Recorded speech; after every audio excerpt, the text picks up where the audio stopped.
Oke, Assalamualaikum warahmatullahi wabarakatuh. Selamat pagi, selamat datang di kelas saya semuanya. Apa kabar hari ini semuanya? Baik, Pak. Alhamdulillah baik. Oke, sebelum terlalu lanjut, langsung kasih aktif kamera semuanya. Hari ini, sebelum kita lanjut, mungkin ada yang masih ingat untuk pertemuan kemarin, apa-apa saja yang saya berikan? Untuk materi yang saya berikan. Ada yang masih ingatkah? Tentang prinsip etik moral keperawatan. Ada berapa banyak itu untuk etik moral yang saya kasih kemarin. Ada 6 poin. Apa-apa itu?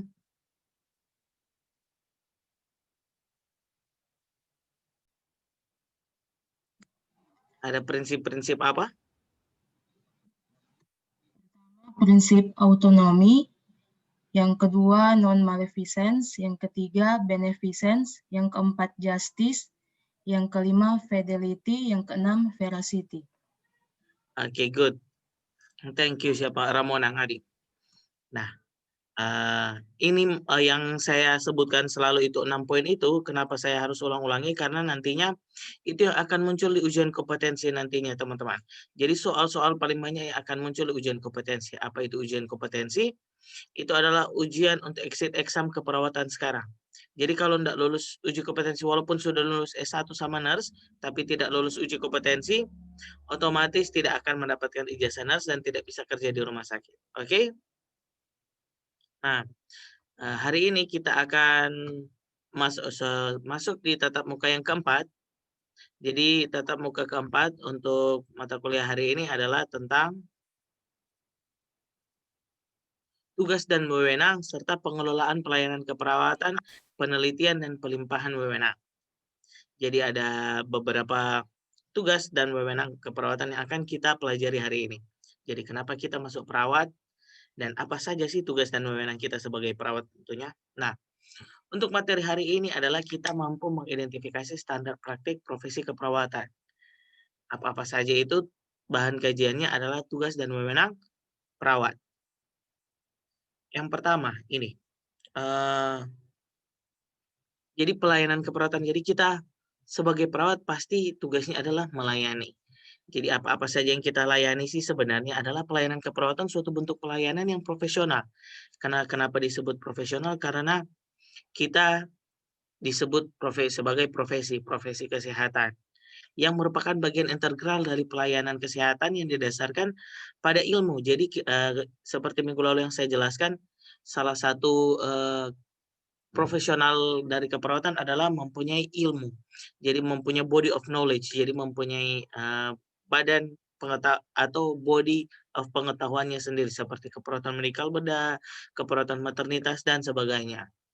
Jadi itu kalau paling sering disebutkan dalam dunia keperawatan itu DP pohon keperawatan atau pohon ilmu keperawatan. Makanya kenapa kita disebut pelayanan profesional, karena kita mempunyai dasar ilmu. Dan kiat keperawatan ditujukan kepada ada banyak, bukan cuma kepada individu, tapi kepada keluarga juga, kepada kelompok atau kepada masyarakat, baik sehat maupun sakit. Jadi orang pelayanan keperawatan ini bukan cuma kepada satu orang, tapi ke masyarakat, ke keluarga, sehat maupun sakit. Jadi walaupun sehat, semua orang butuh pengetahuan tentang kesehatan. Dan keperawatan itu yang saya sebutkan di slide ini selain kepada individu, keluarga, kelompok. Nah, nantinya teman-teman akan pelajari di mata kuliah di semester-semester selanjutnya, keperawatan keluarga itu seperti apa sih? Di keluarga itu apa saja yang kita akan kelola? Dan kepada kelompok atau kelompok masyarakat apa saja itu? Untuk kelompok dan masyarakat, nama mata kuliahnya adalah keperawatan komunitas. Jadi di komunitas seperti apa, keperawatan keluarga itu seperti apa. Nah, pelayanan sehat maupun sakit ada pengkajian khususnya.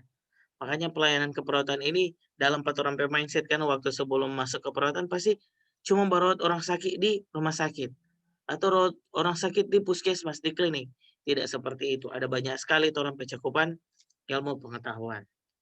Oke, next. Nah, ini kita akan pelajari yang selanjutnya adalah tugas dari perawat. Apa sih tugas perawat sebenarnya? Kan paling banyak orang mindset juga, perawat itu adalah sebagai pembantu dokter.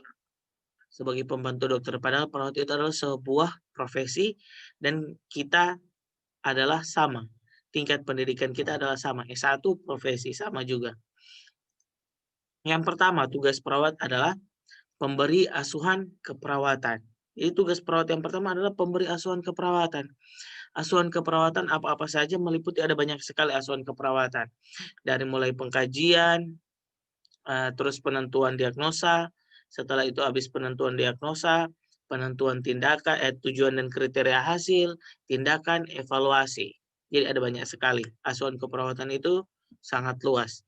Dan asuhan keperawatan juga ada banyak, bukan cuma ke personal, tapi ke keluarga dan ke individu, keluarga dan masyarakat. Itu tiap-tiap poin itu mempunyai diagnosa keperawatan masing-masing, tergantung dari masalah kesehatan yang dihadapi. Oke, selanjutnya tugas perawat yang kedua apa sih sebenarnya? Yang pertama adalah apa? Pemberi asuhan keperawatan. Yang kedua adalah penyuluh dan konselor bagi klien. Jadi coba teman-teman perhatikan, banyak sekali kalau yang puskesmas pasti di masyarakat juga turun ke masyarakat juga memberikan penyuluhan dan konselor atau konsultasi dengan klien. Itu sebenarnya adalah tugas dari perawat. Jadi perawat yang memberikan edukasi tentang kesehatan kepada masyarakat. Itu adalah tugas dari perawat. Jarang sekali profesi lain untuk turun ke masyarakat untuk memberikan itu. Karena paling banyak tugas perawat intinya adalah penyuluh dan konselor bagi klien. Oke, next. Tugas perawat yang kedua adalah pengelola pelayanan keperawatan. Jadi perawat adalah seorang yang mengelola pelayanan keperawatan. Pelayanan keperawatannya ada banyak. Kan pelayanan keperawatan bisa di rumah sakit, di puskesmas, di klinik, sama di praktik mandiri. Jadi perawat yang S1 nurse nantinya bisa berpraktik mandiri, teman-teman. Jadi sudah ada aturannya minimal S1 nurse. Kalau perawat-perawat yang D3 itu tidak bisa lagi buka praktik mandiri. Jadi sama dengan teman-teman lihat praktik-praktik dokter di jalan, perawat juga bisa, tapi harus harus jelas dia praktik mandirinya tentang apa. Contohnya saya praktik mandiri keperawatan di bidang keperawatan luka. Jadi perawat luka itu saya bisa praktik mandiri, begitu. Jadi setelah ini lulus, nantinya teman-teman bukan sebelum lulus sih, mulai dari sekarang, mulai boleh pikir-pikir, kita mau fokus mau jadi perawat apa? Karena perawat ada banyak sekali. Entah dia perawat di KMB, keperawatan medikal bedah, kalau saya ambil kekhususan keperawatan medikal bedah. Nah, di keperawatan medikal bedah juga ada banyak sekali pilihan.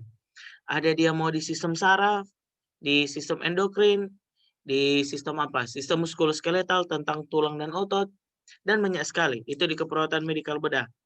Nanti ada juga keperawatan maternitas. Keperawatan maternitas itu ada banyak sekali lagi. Keperawatan maternitas itu kalau secara umum orang bilang kayak bidan begitu. Tapi ini khusus perawat punya. Di keperawatan maternitas juga ada terbagi lagi. Keperawatan maternitas adalah pre, intra dan post partum.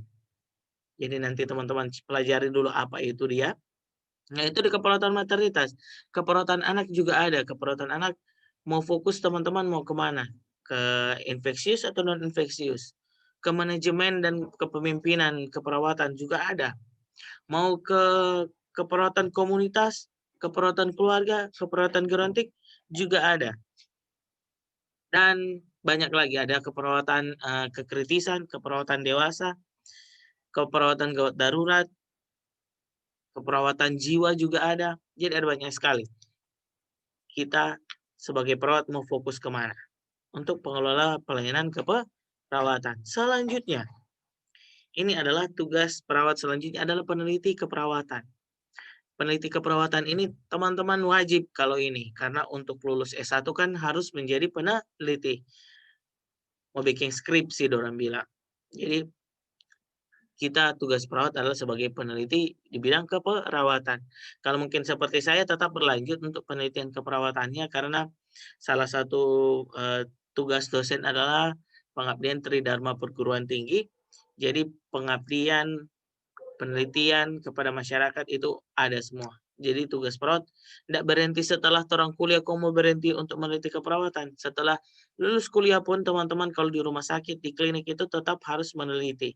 Karena ilmu di bidang kesehatan itu selalu berkembang, jadinya tidak pernah stop begitu terus. Contohnya untuk perkembangan paling banyak coba kamu perhatikan orang panas. Orang panas ada orang bilang kompres panas bisa, kompres dingin bisa toh. Nah, itu dia ada DP penelitian dua-dua itu. Jadi dia semakin berkembang, mau kompres panas lagi, mau kompres berapa derajat dia untuk kasih turun DP panas, mau kompres dingin dia butuh berapa banyak es batu, berapa banyak DP dingin sampai di mana, itu ada DP penelitian. Dan itu salah satu tugas dari perawat, peneliti keperawatan. Karena itu salah satu tindakan mandiri keperawatan. Kan perawat nggak bisa kasih obat kan. Jadi tugas-tugas kita dalam asuhan keperawatan salah satunya itu untuk kompres dan sebagainya. Dan itu yang kembangkan adalah kita perawat sendiri, bukan profesi lain. Selanjutnya, tugas perawat selanjutnya adalah pelaksana tugas berdasarkan pelimpahan wewenang. Jadi, kita sebagai perawat itu tugasnya adalah pelaksana tugas berdasarkan pelimpahan wewenang. Contohnya apa? Kalau di rumah sakit, pelimpahan wewenang kepada perawat adalah memberikan suntikan. Jadi sebenarnya suntik itu bukan tindakan mandiri perawat. Itu tindakan mandiri profesi lain. Namun kita mendapatkan pelimpahan wewenang. Pelimpahan wewenang untuk melakukan tugas itu. Suntik, mau pasang infus, pasang kateter, itu bukan tugas mandirinya perawat. Namun kita mendapatkan pelimpahan wewenang dari profesi lain. Contohnya dari profesi dokter kasih pelimpahan wewenang kepada kita perawat. Namun untuk tanggung jawab dan tanggung gugatnya adalah yang si pemberi wewenang, yaitu dokter. Dan ada banyak sekali tugas-tugas pelimpahan wewenang dari profesi lain kepada perawat. Selanjutnya adalah pelaksana tugas dalam keadaan keterbatasan tertentu.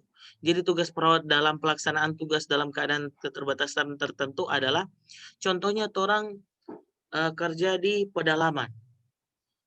Di pedalaman terus dalam keadaan gawat darurat. Orang perawat boleh mau kasih obat. Boleh mau kasih obat, boleh pokoknya jadi semua tindakan untuk medis itu orang perawat bisa lakukan semua.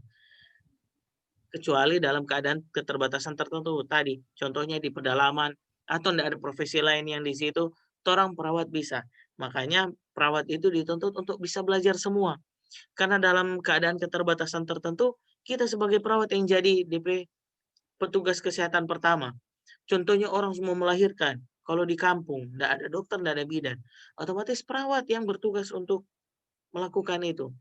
Itu nanti contohnya nanti akan pelajari di mata kuliah di semester-semester lanjutan. Oke? Sampai di sini. Ada pertanyaan? Sebelum orang lanjut tugas dan wewenang perawat. Tadi tugas perawat, baru tugas perawat. Ini tugas dan wewenang perawat nanti kita akan lanjut. Sebelum kita lanjut, ada pertanyaan mungkin? Atau Bapak terlalu cepat menjelaskan? Atau sobek yang mengantuk? Silakan.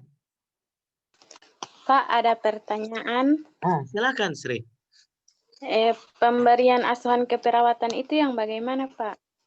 Oke, pemberian asuhan keperawatan itu yang bagaimana? Ada lagi yang mau bertanya? Oke, kalau belum ada yang bertanya nanti saya akan jelaskan. Nah, pemberi asuhan keperawatan adalah asuhan keperawatan itu tindakan mandirinya perawat. Jadi asuhan keperawatan ada banyak tadi yang saya jelaskan. Asuhan keperawatan mulai dari pengkajian keperawatan. Jadi kita akan kaji data subjektif, data objektif. Jadi apa yang pasien katakan, apa yang perawat lihat, itu data subjektif objektif. Setelah pengkajian, kita analisa masalahnya. Kenapa dari data subjektif objektif, kita akan analisa masalahnya apa. Setelah kita analisa masalah, yang ketiga kita akan menentukan diagnosa keperawatan. Setelah itu, habis menentukan diagnosa keperawatan, kita akan menentukan tujuan dan kriteria hasil. Setelah kita angkat diagnosa ini, tujuan dan kriteria hasil dari diagnosa ini apa sih? Setelah dilakukan asuhan keperawatan selama berapa hari, tujuannya adalah contohnya pasien batuk. Nah, oke, dari pertama dulu. Saya jelaskan lagi. Contohnya, contoh kasus sekarang, pasien datang dengan batuk-batuk. Untuk kita memberikan asuhan keperawatan, kita tanya ke pasien dulu, data subjektif. pasien katakan, oh kita batuk-batuk. Oke, batuk-batuk. Data objektif kita lihat. Oh ternyata dia memang terlihat batuk. Di batuk itu ada lendir, contohnya itu yang bikin dia susah bernafas. Itu data subjektif objektif untuk pengkajian. Selanjutnya asuhan keperawatan selanjutnya adalah penentuan ini analisa masalah. Kita analisa masalah, oh ternyata dia batuk-batuk, ada lendir. Nah, yang ketiga adalah penentuan diagnosa keperawatan. Dari diagnosa keperawatan itu kita lihat sesuai data subjektif objektif. Kalau batuk-batuk seperti itu, diagnosa keperawatannya adalah bersihan jalan nafas tidak efektif berhubungan dengan adanya sekret atau adanya lendir. Nah, setelah itu, setelah kita angkat diagnosa itu, kita tentukan tujuan dan kriteria hasil. Tujuan dan kriteria hasilnya setelah diberikan tindakan asuhan keperawatan selama 3 hari, batuk pasien akan berkurang. Nah, setelah kita tentukan tujuan dan kriteria hasil, kita tentukan intervensinya apa. Intervensinya untuk bersihan jalan nafas tidak efektif adalah teknik nafas dalam. Rasionalnya nafas dalam dapat mengeluarkan sekret dalam paru-paru. Setelah tujuan dan kriteria hasil kita setelah kita tentukan intervensi langsung implementasi, langsung lakukan. Setelah implementasi lalu kita evaluasi. Di evaluasi ada banyak sekali lagi evaluasinya. Ada SOAP namanya, Subjective Objective Assessment Planning. Nanti itu teman-teman akan pelajari di mata kuliah lain. Namun seperti itu gambaran secara umum untuk asuhan keperawatan. Jadi kita memberikan tindakan sesuai diagnosa keperawatan masing-masing. Jadi bukan sesuai diagnosa medis. Diagnosa medis sendiri, diagnosa keperawatan sendiri.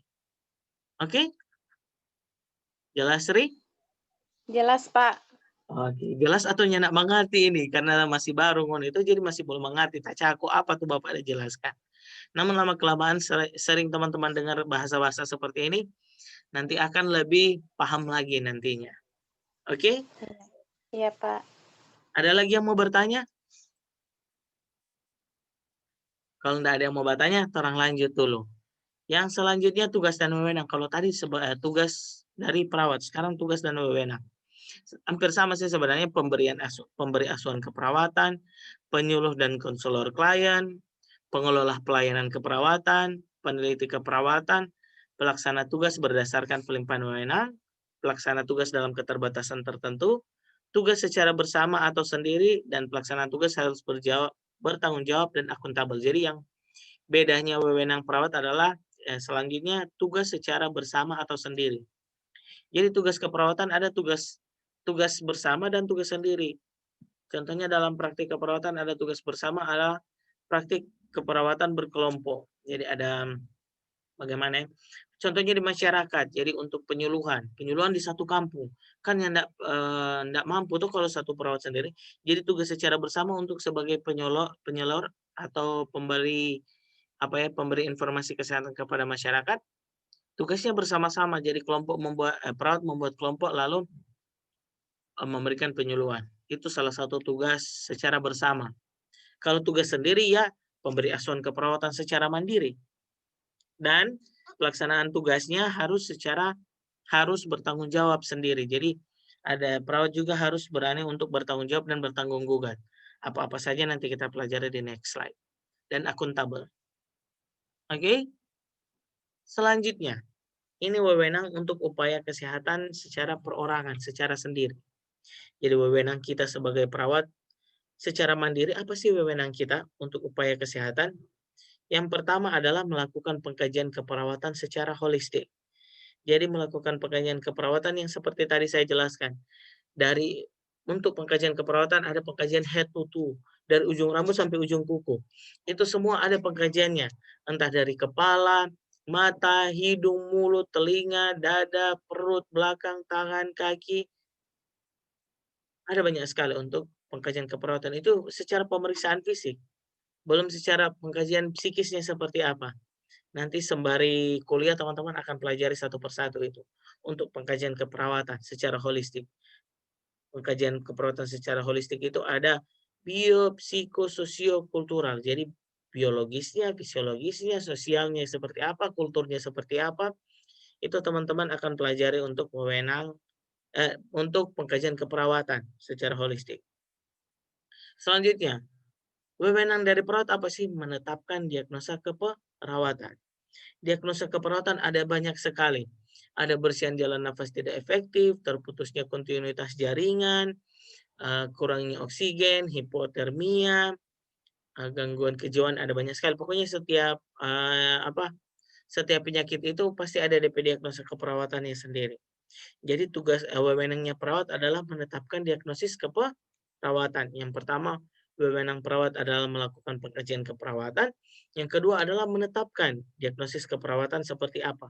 Bukan seperti apa, menentukan diagnosis keperawatan. Yang ketiga adalah merencanakan tindakan keperawatan. Merencanakan tindakan keperawatan yang tadi saya sebutkan. Kita merencanakan mau buat intervensi seperti apa. Selanjutnya adalah melaksanakan tindakan keperawatan, yaitu implementasi dari intervensi yang kita rencanakan tadi. Kalau DP perjalanan kan tadi saya sudah sebutkan dari pertanyaannya Sri. Ini secara runtutannya seperti ini. Selanjutnya, wewenang perawat adalah mengevaluasi tindakan keperawatan. Setelah orang berikan tindakan, orang tanyakan, apakah ada perubahan Bu? Apakah merasakan enak atau merasa bagaimana? Itu kita evaluasi kembali. Dari hasil pengkajian kita. Jadi orang so kaji, ternyata dia masalah A, orang so tetapkan, so rencanakan, so laksanakan, sekarang terakhir orang evaluasi. Dan selanjutnya adalah melakukan rujukan. Jadi perawat juga mempunyai wewenang untuk melakukan rujukan. Rujukan dari fasilitas kesehatan tipe di bawah ke tipe di atas. Contohnya dari puskesmas mau ke rumah sakit. Itu perawat juga bisa melakukan rujukan seperti itu. Dan selanjutnya adalah wewenang perawat selanjutnya adalah memberikan tindakan gawat darurat sesuai dengan kompetensi. Jadi kita sebagai perawat juga ada kompetensi untuk gawat darurat. Ada basic, ada advance, dan ada secara umum. Secara umum itu untuk gawat darurat adalah basic life support atau bantuan hidup dasar. Bagaimana jika orang tidak ada henti nadi, tidak ada nadi, tidak ada nafas, apa yang orang mau bikin? Contohnya tidak ada nadi, tidak ada nafas, tindakan kompetensi secara umum adalah melakukan bantuan hidup dasar menggunakan resusitasi jantung paru atau RGP. RGP seperti apa, tekanannya seperti apa, orang mau kasih nafas berapa banyak, itu nanti akan pelajari, teman-teman akan pelajari sembari kuliah. Jadi nyana satu kali kalau mau belajar dari semester 1 ini, belajar dari dasar dulu, dasar-dasar apa sih sebenarnya orang mau backing. Nanti apa-apa saja yang orang boleh mau backing itu nanti belajar di semester-semester atas. Oke? Selanjutnya adalah wewenang dari perawat memberikan konsultasi keperawatan dan berkolaborasi dengan dokter. Jadi orang pasien bisa berkonsultasi dengan orang dulu perawat, baru orang kasih ke dokter, dan orang kolaborasi. Contoh untuk pemberian konsultasi keperawatan ini untuk keperawatan luka, karena saya berpraktik di keperawatan luka. Jadi pasien datang konsultasi, nurse kita luka seperti ini, terjadi begini sudah berapa lama, ada komplikasi apa saja. Contohnya dia ada komplikasi, ada infeksi, baru DP gula darah tinggi. Nah, itu untuk mencegah infeksi dan gula darah tinggi kan itu bukan tindakan mandirinya perawat. Jadi kita berkolaborasi dengan dokter untuk pemberian antibiotik sama anti diabetes, jadi obat penurun gula darah. Contohnya seperti itu. Untuk memberi konsultasi keperawatan dan berkolaborasi dengan dokter. Selanjutnya, wewenang dari perawat adalah melakukan penyuluhan kesehatan dan konseling. Jadi tugas kita walaupun tidak di rumah sakit, tidak kerja di pelayanan manapun, tugas kita adalah tetap memberikan penyuluhan kesehatan. Contohnya seperti apa? Kalau ada tetangga-tetangga yang datang mau berkonsultasi, kita ini panas, mesti minum apa, mau bikin apa. Itu tugasnya kita untuk memberikan penyuluhan kesehatan. Contohnya kasih turun panas, kasih minum obat penurun panas, paracetamol atau apa begitu. Itu tugas wewenang kita sebagai perawat. Dan yang terakhir adalah wewenang kita sebagai perawat untuk kesehatan perorangan adalah melakukan penata laksanaan pemberian obat kepada klien sesuai dengan resep tenaga medis atau obat bebas dan obat bebas terbatas. Nah, untuk obat-obat resep medis itu kita tidak usah fokus ke situ. Untuk obat bebas dan obat terbatas itu nanti teman-teman akan pelajari di mata kuliah farmakologi. Obat bebas itu seperti apa sih? Obat bebas terbatas itu seperti apa? Logonya di mana? Itu nanti akan pelajari di mata kuliah yang lain. Oke, sampai sini ada pertanyaan untuk wewenang upaya kesehatan perorangan dari perawat.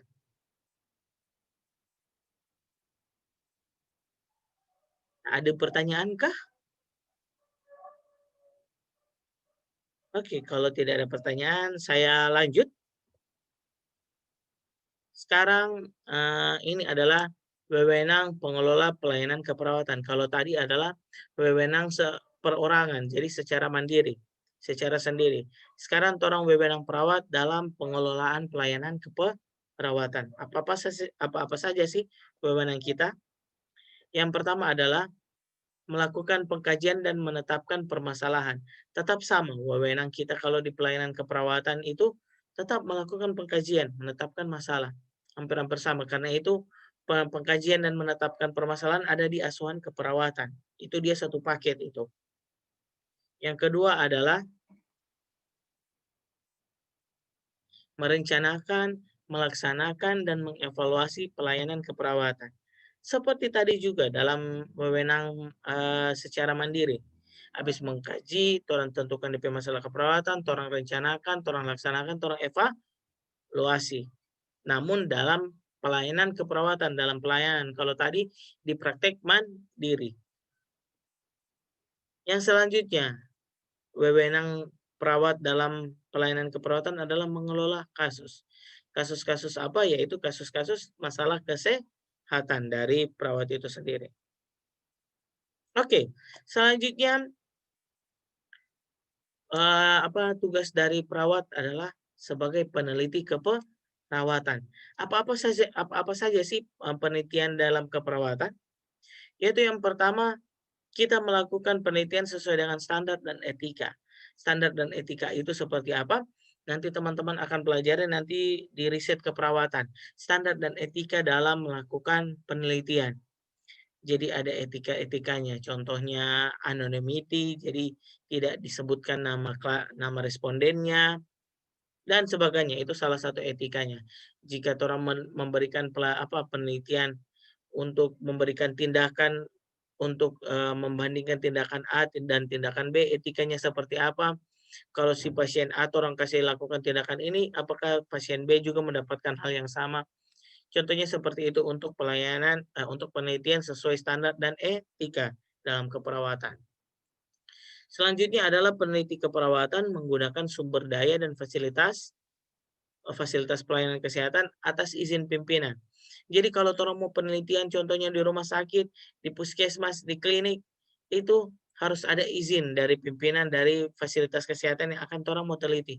Makanya kalau nanti teman-teman akan mau melakukan penelitian, ada namanya minta surat izin penelitian. Surat izin penelitian itu yang akan diberikan dalam tempat orang mau penelitian.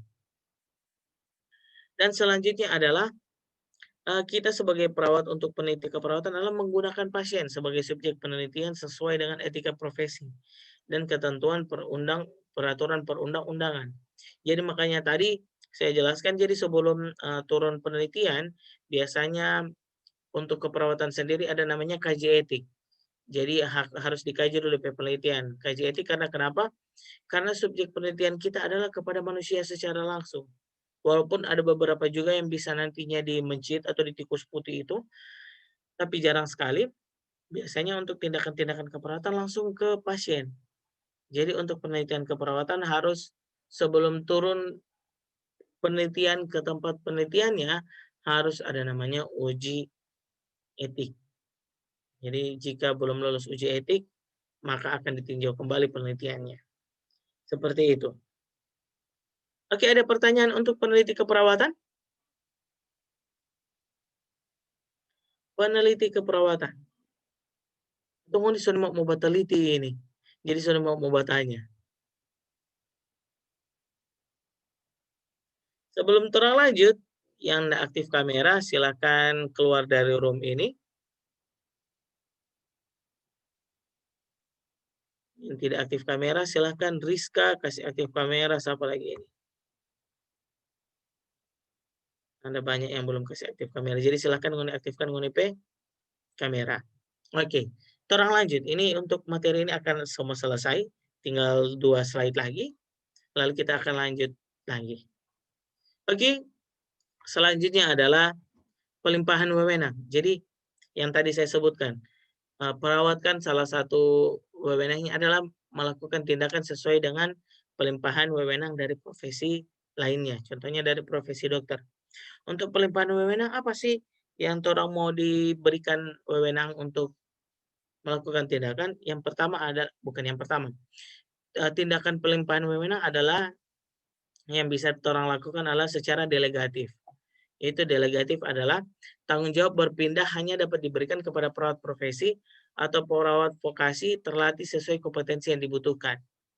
Jadi contohnya delegatif atau delegasi pemberian tugas dari profesi lain, contohnya suruh pasang infus kepada pasien.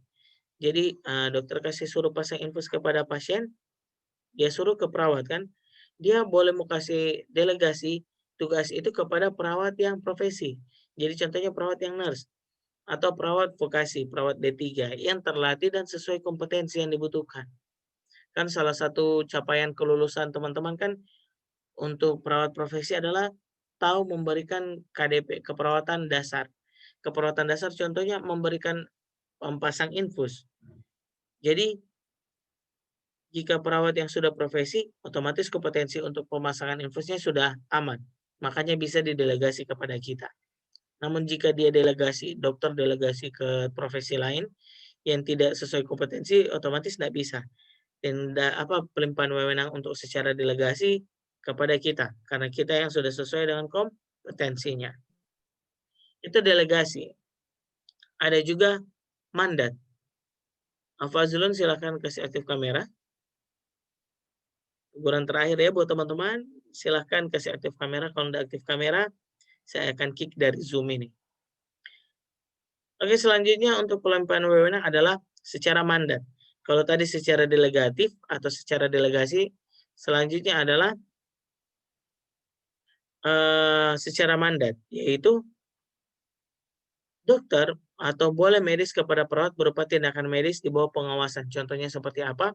Untuk mandat, contohnya menjahit. Menjahit, contohnya ada pasien kecelakaan. Perawat boleh menjahit, tapi sesuai mandat dari petugas medis. Mandat dari dokter contohnya. Dia tetap melakukan pengawasan. Namun DP yang mau bikin tindakan itu adalah perawat. Dan selanjutnya pelimpahan wewenang sesuai mandat adalah tanggung jawab berada pada pemberi wewenang. Jadi kalau secara mandat itu DP tanggung jawab adalah pemberi wewenang. Contohnya yang memberikan wewenang kepada kita dokter. Jadi tanggung jawabannya adalah dokter. Seorang perawat tidak bertanggung jawab, namun tanggung jawab menerima mandat. Cuman itu. Itu saja untuk pelimpahan wewenang. Sampai sini ada yang mau bertanya untuk pelimpahan wewenang?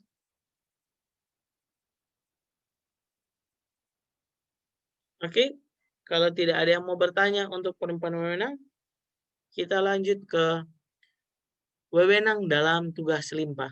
Jadi kan itu tadi jenis-jenis wewenang kan ada 2, secara delegatif dan secara mandat. Sekarang wewenang kita perawat dalam pemberian limpah atau limpah tugas, diberikan tugasnya, yaitu kita perawat melaksanakan tindakan medis sesuai dengan kompetensinya atas pelimpahan wewenang delegatif tenaga medis. Jadi secara delegasi dan melakukan tindakan medis di bawah pengawasan atas pelimpahan wewenang dari mandat. Jadi 2 itu. Dan selanjutnya adalah memberikan pelayanan kesehatan sesuai dengan program pemerintah. Oke? Wewenang kita juga dalam mandat itu, yaitu yang pertama dalam keadaan keterbatasan tertentu, orang perawat bisa melakukan semua tindakan keperawatan. Selanjutnya wewenang kita adalah melakukan pengobatan untuk penyakit umum dalam hal tidak terdapat tenaga medis. Ini wewenang kita secara secara gawat darurat sebenarnya. Melakukan 4 tindakan ini. Orang bisa melakukan semua tindakan medis dalam keadaan keterbatasan tertentu. Orang boleh kasih obat, orang boleh mau jahit, boleh semua-semuanya. Kecuali dalam keadaan keterbatasan tertentu. Orang juga merujuk pasien wewenangnya adalah sesuai ketentuan sistem rujukan seperti apa nanti teman-teman akan pelajari di mata kuliah lain, dan melakukan pelayanan kefarmasian terbatas dalam hal tidak terdapat tenaga kesehatan. Itu untuk wewenang. Oke, itu saja materi dari saya. Sampai di sini ada pertanyaan lagi? Silakan yang mau bertanya, saya berikan kesempatan untuk bertanya.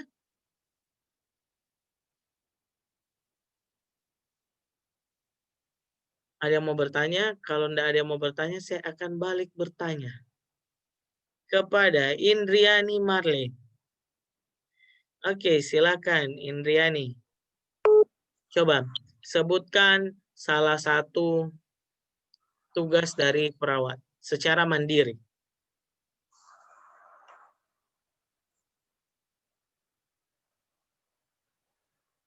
Silakan Indiani.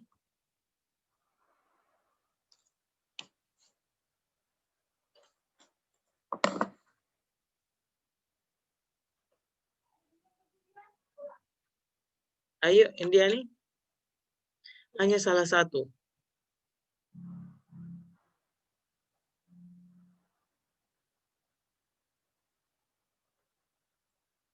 Silakan Indiani.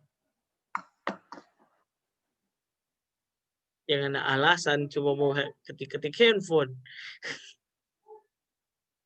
Tugas mandiri, Bapak. Iya, tugas mandiri dari perawat.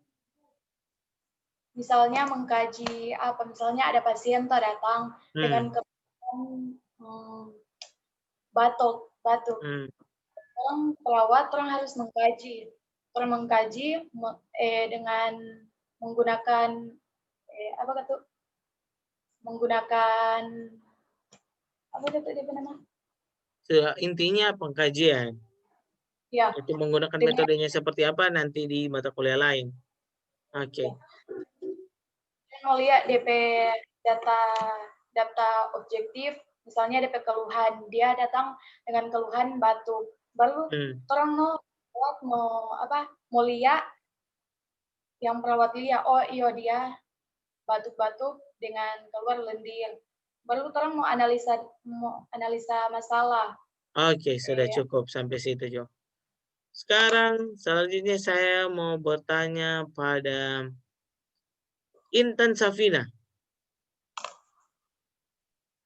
Silakan Intan Safina. Pertanyaan saya adalah wewenang perawat. Salah satu wewenang perawat. Kalau tadi kan tugas wewenang perawat secara mandiri toh. Selanjutnya wewenang perawat dalam pelayanan kesehatan. Tugas dan wewenang keperawatan, pemberi dalam pelayanan askep, keperawatan. Dalam pelayanan keperawatan.